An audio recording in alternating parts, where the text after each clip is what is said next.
So S மக்களே, நம்ம chat ஜிபிடியில் ஜோசியம் தான் பார்க்க போகிறோம். அது வந்து பார்த்தீங்கன்னா 2 விதமாக பார்க்கலாம் அப்படின்ற மாதிரி சொன்னாங்க. ஒன்று வந்து பார்த்தீங்கன்னா நம்ம அண்ணன் சொல்கிற மாதிரி போகும். உன் கையை ஃபோட்டோ எடுத்துட்டு உன் டேட் ஆஃப் பர்த்து, உன் டைம் ஆஃப் பர்த்து, உன் பிளேஸ் ஆஃப் பர்த்தை எக்ஸாக்டாக சேட் ஜிபிடி போட்டு பார்த்தா 70 to 80% அக்யூரேட்டாக இருக்கு. இன்னொன்று வந்து பார்த்தீங்கன்னா நம்ம ப்ராம்ப்ட் கொடுத்து போடுற மாதிரி ஒன்று இருக்கான். ஸோ அந்த ரெண்டுத்தையும் செக் பண்ணி பார்ப்போம். ஸோ ஃபுல் வீடியோ பாருங்கள். ஃபுல் வீடியோ பிடிச்சிருந்தா மறக்காமல் லைக் பண்ணுங்க, சப்ஸ்கிரைப் பண்ணிக்கங்க. மறக்காமல் உங்கள் கைரேகை இல்லாத ஃப்ரெண்ட்ஸையும் கீழே கமெண்ட் பண்ணுங்கள். சேட் ஜிபிடி சொல்லி எங்கள் வாழ்க்கை நல்லாவதோ இல்லையோ, நீங்கள் சப்ஸ்கிரைப் பண்ணிங்கன்னா எங்கள் வாழ்க்கை ரொம்ப நல்லா இருக்கும். ஸோ ப்ளீஸ் சப்ஸ்கிரைப் பண்ணிக்கோங்க. ஃபர்ஸ்ட் வந்து நம்ம அண்ணன் சொல்கிற மாதிரி பண்ணி பார்ப்போம். என்னென்னா நம்ம லெஃப்ட் ஹேண்டை வந்து ஃபோட்டோ எடுத்து அதில் அப்லோட் பண்ணிட்டு என் பேர், என் டேட் ஆஃப் பர்த் அண்ட் நான் எங்கே பிறந்தேன் அது மொத்தமாக போட்டு ரீட் மை பாம் அப்படின்னு சொல்லிட்டு போட்டிருக்கேன். ஸோ என்ன வருதுன்னு பார்ப்போம். முக்கியமாக உங்கள் லெஃப்ட் ஹேண்டை வந்து ஃபோட்டோ எடுத்து அப்லோட் பண்ணுங்கள், அதில் தான் கிளியராக சொல்லுமா. ஸோ என்ன சொல்லியிருக்குன்னு பார்த்தீங்கன்னா, லைஃப் ஃப்ளேம் வந்து இது ரொம்ப டீப் அண்ட் கிளியராக இருக்குது. இது மீனிங் நீங்கள் ஸ்ட்ராங் எனர்ஜியாக என் லைஃப்பில் வந்து ட்ராவல் பண்ணிக்கிட்டே இருப்பேனா, ஒரு பிளேஸ்ல வந்து செட்டில் ஆகுற மாதிரி ஆள் கிடையாது நான் சொல்லி போட்டிருக்கு. அதாவது என் தலையெழுத்து என்னன்னு பார்த்தீங்கன்னா, தலையெழுத்துன்னு சொல்லிட்டு போட்டிருக்கு. அது வேணா கொஞ்சம் லிட்டில் பிட் ஆஃப் நம்புற மாதிரி தான் இருக்கு. நீங்க கிரியேட்டிவ் பிளஸ் இமேஜினேஷன் ஸ்ட்ராங்கா இருக்கும். ஸோ சம்டைம்ஸ் ஓவர் திங்க் பண்ணுவீங்க. இது வேணா நான் ஒத்துக்கிறேன். நான் லாஜிக்கும் கிரியேட்டிவிட்டியும் மிக்ஸ், இது ரொம்ப பவர்ஃபுல் காம்போ. அடுத்து ஹார்ட் லைன் பார்த்தீங்கன்னா, நீங்க ஃபீலிங்ஸ் ஸ்ட்ராங் பட் கண்ட்ரோல் பண்ணுவீங்க. கரெக்டு தான். ஈஸியாக ட்ரஸ்ட் பண்ண மாட்டீங்க, அதுவும் கரெக்டு தான். ஆனால் ட்ரஸ்ட் பண்ணிட்டா ரொம்ப லாயல். S of course man. அடுத்து பார்த்தீங்கன்னா, உங்கள் லைஃப் பாத் செல்ஃப் மேட். கெரியரில் சேஞ்சஸ், டிஃப்ரெண்ட் பாத்ஸ் ட்ரை பண்ணுவீங்க. இப்படியே அதை தான் பண்ணிக்கிட்டு இருக்கேன்னா, ஸோ இதில் ஆச்சரியப்படுறதுக்கு ஒன்றும் இல்லை. நம்ம என் டேட் ஆஃப் பர்த்தை வந்து பேஸ் பண்ணி பார்த்தீங்கன்னா, அதாவது நான் வந்து போல்டு, எனர்ஜெட்டிக், லீடர்ஷிப் குவாலிட்டியாக இருக்கிறவனானா, போல்டாகவும் கிடையாதுன்னா இப்போதைக்கு என்கிட்ட எனர்ஜியும் கிடையாது. ஓவராலாக என்னுடைய ரீடிங்ஸ் என்னன்னா, strong mind set plus energy இருக்கக்கூடியவர், கிரியேட்டிவ் பிரெயின் உடையவராம். அடுத்து வந்து பார்த்தீங்கன்னா எமோஷனல் கண்ட்ரோல் இருக்கு. ஃபியூச்சர் மோஸ்ட்லி உங்கள் டெசிஷன் நல்ல ஷேப் ஆகும். நல்ல ஷேப்பா? நல்ல ஷேப்பு. சிம்பிளாக சொல்லணும்னா, நீங்கள் லைஃப்ல இண்டிபெண்ட்டாக ரைஸ் ஆகுற டைப். கொஞ்சம் பேஷன்ஸ் வச்சா ரொம்ப பெரிய லெவலுக்கு போகலாம். ஏன்னா next career, love, future year. Love போமா?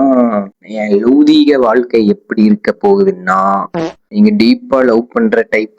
கேஷுவல் டைம் பாஸ் உங்க லவ் ஸ்டைல் இல்லை. ஒன்ஸ் லவ் பண்ணிட்டா full commitment plus loyalty. And then mind எப்படி இருக்கும்னா, நீங்கள் கொஞ்சம் ஓவர் திங்க் பண்ணுவீங்க. சம்டைம்ஸ் அவங்க என்ன நினச்சிருப்பாங்க, இது கரெக்டா அப்படின்னு யோசிப்பீங்க. இது வேணா நான் ஒத்துக்கிறேன். அடிக்கடி யோசிக்கக்கூடிய ஆள் தானா. ஃபர்ஸ்ட்ல நீங்கள் ஈஸியாக ஓப்பன் ஆக மாட்டீங்க. கரெக்டு. கொஞ்சம் டைம் எடுத்து தான் ட்ரஸ்ட் பண்ணுவீங்க. கரெக்டு. ஆனால் ட்ரஸ்ட் வந்த அப்புறம் ரொம்ப caring plus protective partner. Okay, chances இருக்கு. One side love, delayed love ஸ்டார்ட்ல, ஆனால் லேட் சீரியஸ் ரிலேஷன்ஷிப் வரும். ஃபியூச்சர் லவ் என்னயா, நான் தங்கிலீஷ்ல கேட்டா ஹிந்திலலாம் வருது. ஒருவேளை வடக்கியா இருக்குமோ? ஃபியூச்சர் லவ் எப்படின்னா, ஃபர்ஸ்ட் ஸ்டார்டிங்ல வந்து சின்ன சின்ன சண்டைகள் வருமா. அதுக்கப்புறம் பார்த்தீங்கன்னா ஒரு 23 26 ஏஜில் ஸ்ட்ராங் ரிலேஷன்ஷிப்கான சான்சஸ் இருக்கு. Okay, so love marriage chance இருக்கு. எஸ்பெஷலி நீங்க டிசைட் பண்ணினா. நான் டிசைட் பண்றதை இருக்கு, அந்த பொண்ணு டிசைட் பண்ணல. ஃபர்ஸ்ட் அந்த பொண்ணு யாருப்பா, அந்த பொண்ணு கண்ணில் காட்டுங்கப்பா. கொஞ்சம் கேர்ஃபுல்லா இருக்கணும். ஓவர் திங்க் கொஞ்சம் ரெடியூஸ் பண்ணுங்க. ஃபீலிங்ஸை சொல்ல பயப்படாதீங்க. ராங் பர்சனுக்கு அட்டாச் ஆகாதீங்க. எமோஷனல் ஸ்ட்ராங்கா இருங்க. லேட்டா வரும், ஆனால் நல்லா ஸ்டேபிள் அண்ட் மீனிங்ஃபுல் லவ் வரும். நீங்க லவ் பண்ண பர்சன் லக்கி தான். வேணும்னா உங்க ஃபியூச்சர் பார்ட்னர் எப்படி, இதை வேணா கேட்போமா? ஃபியூச்சர் பார்ட்னர் எப்படி இருப்பாங்க, எப்போ மீட் பண்ணுவாங்க, அதை கேட்டு பார்ப்போம். என் ஃபியூச்சர் பார்ட்னர் வந்து பார்த்தீங்கன்னா, அவ காமன் அண்டர்ஸ்டாண்டிங் டைப். நீங்க கொஞ்சம் ஓவர் திங்க் பண்ணும்போது அவ பேலன்ஸ் பண்ணுவா. அண்ட் சப்போர்ட்டிவ் அண்ட் லாயலா இருப்பா. ட்ராமா கம்மி, mature mind set. Okay fine. இதுல வேற ஒன்றும் கிடையாது. கொஞ்சம் சைலண்டா இருப்பா, இன்ட்ரோவர்ட்டா இருப்பா. எப்போ மீட் பண்ணுவீங்க அப்படின்னு பார்த்தா 2025 அதாவது 2025 to 28 இதுதான் strong chance time. College, work, mutual சர்க்கிளில் மீட் ஆகலாம். ஸ்டார்டிங்கில் ஃப்ரெண்ட்ஷிப்பாக ஸ்டார்ட் ஆகும், ஸ்லோவாக லவ் டெவலப் ஆகும். முடிஞ்சு முடிய போகுது. நீங்க சொன்ன லைன் முடிய போகுது. இன்னும் எதுவும் நடக்கல. லவ் மேரேஜுக்கு சான்ஸ். உங்களுக்கு love marriage chances strong. But நீங்க தான் ஃபைனல் டிசிஷன் எடுக்கணும். ஃபேமிலி சப்போர்ட் லேட்டர் வரும். இனிஷியலாக கொஞ்சம் டவுட் இருக்கலாம்.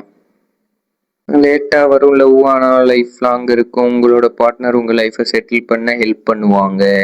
ஓகே, நம்ம இப்போ வந்து பார்த்தீங்கன்னா நம்மளுடைய ஃப்யூச்சரை தான் வந்து ப்ரெடிக்ட் பண்ண சொல்லிட்டு இருக்கோம்.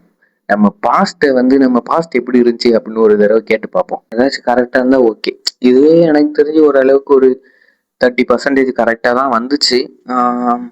இது ஜென்ரல், எல்லாத்துலேயும் ஒன்று போட்டுறாங்க, இது ஜென்ரல் ரீடிங் தான், எங்களால் கன்ஃபார்மாக சொல்ல முடியாது அப்படின்னு சொல்லிட்டு போட்டு இல்லை நீங்கள் குவையட் அப்சர்வேஷன் கிட்ட இருந்திருப்பீங்க. எல்லாருக்கிட்டையும் ஓப்பன் ஆகலை. Selective friends, family influence strong, especially one strict person இருந்திருக்கலாம். Yes, of course man. இந்த 3 பாயிண்ட்டும் கரெக்டு தான். டீனேஜில் பார்த்தீங்கன்னா இது உங்கள் லைஃப்பில் மேஜர் சேஞ்ச் பீரியட். மைண்டில் ரொம்ப கன்ஃபியூஷன், ஓவர் திங்கிங் ஸ்டார்ட் ஆகிருக்கும். Possibility one side love, crush. Absolutely. Friend issue இருந்துச்சு தான். ஸ்டடீஸில் ஃபோக்கஸ் அப் அண்ட் டவுன். நமக்கு தான் ஸ்டடீஸே ஆகாதே. ஓகே தான், கரெக்டு தான். எமோஷ்னல் சைடு நீங்கள் ஒரு டைமில் ரொம்ப அட்டாச் ஆகி யா அஃப்கோர்ஸ் அப்சல்யூட்லி. இதில் வர 90% உண்மை. என் பாஸ்ட் ப்ரெடிக்ட் பண்ண சொன்னேன், 90% உண்மை. ஸோ அடுத்து என்னன்னு பார்த்தீங்கன்னா, அப்படியே போயிட்டு நியூ சேட்டை ஓப்பன் பண்ணிட்டு அதே கைரேகையை மறுபடியும் அப்லோட் பண்ணிட்டு இப்போ ஒரு சின்ன சேஞ்சுக்கு என்ன பண்ணுவோம்னா ப்ராம்ப்டை வச்சு செக் பண்ணி பார்ப்போம். அதுவும் இதுவும் ஒரே மாதிரி வருதா. ஸோ இதில் வந்து என்ன போட்டிருக்குன்னா, இதில் வந்து அந்த மெயின் பாயிண்ட்ஸ் அது மட்டும் போட்டிருக்காங்க போல. ஸோ ஃபர்ஸ்ட் என்னன்னா, ஓவரால் ஹேண்ட் டைப் வந்து பார்த்தீங்கன்னா எஸ், எல்லாமே அதே தான் வருது, எந்த மாற்றமும் இல்லை. ஸோ அவ்வளோதான், இதில் ஒன்றும் பெருசாக இல்லை. இந்த செகண்ட் டைப்பில் வந்து வேற ஒன்றும் இல்லை. ஃபர்ஸ்ட்ல நம்ம என்ன போட்டோமோ அதே தான் மறுபடியும் வருது. ஸோ அவ்வளோதான் மக்களே. இந்த வீடியோ பிடிச்சிருந்தா மறக்காம லைக் பண்ணிக்கோங்க, சப்ஸ்கிரைப் பண்ணிக்கோங்க. உங்கள் கைரேகை இல்லாத ஃப்ரெண்ட்ஸை கீழே கமெண்ட் பண்ணி விட்டு போங்க. Until then, tata, bye bye from உங்கள்